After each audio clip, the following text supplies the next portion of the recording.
Google Docs, contrairement à Word, comporte beaucoup moins de fonctionnalités.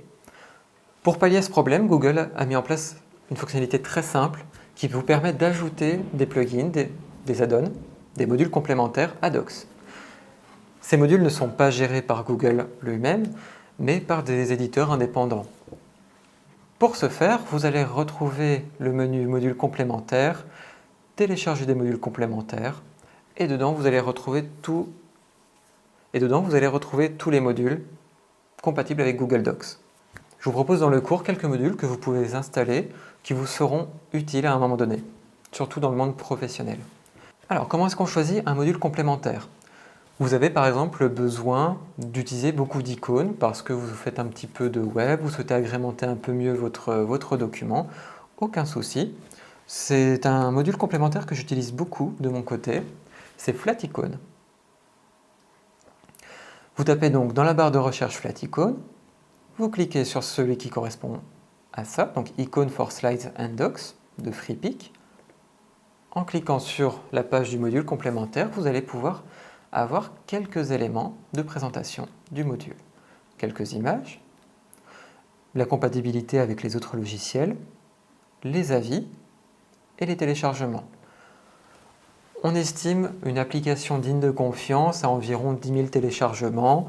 Si l'application a plus de 3,5 étoiles sur 5, c'est que c'est une application appréciée par les utilisateurs.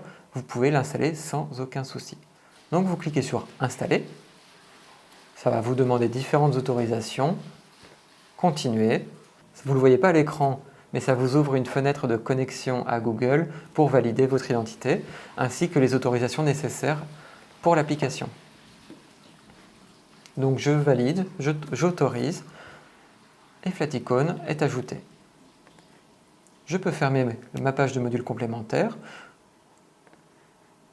et vous le retrouverez dans module complémentaire Icon for Slides and Docs. Vous cliquez sur Start. En général, il y a un petit temps de chargement et vous allez pouvoir rechercher plusieurs icônes, plusieurs types de fichiers. Donc moi par exemple, je vais revenir sur mon titre Découvrir Google Docs et je vais chercher l'icône de Docs. Et ça va me proposer différentes icônes. Je choisis par exemple celui-là, je peux choisir la couleur, la taille, insérer et automatiquement l'image est intégrée à Google Docs. Application super pratique. Pour désinstaller, rien de plus simple, vous cliquez sur module complémentaire, gérer les modules complémentaires. Google va vous afficher les modules qui ont été installés. Vous avez des options qui sont sur ces 3 points et désinstaller.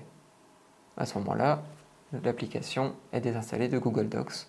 Vous pouvez la réinstaller, la désinstaller comme vous le souhaitez. À vous de voir, suivant l'entreprise, suivant vos besoins, quels modules seront à installer sur votre Google Docs.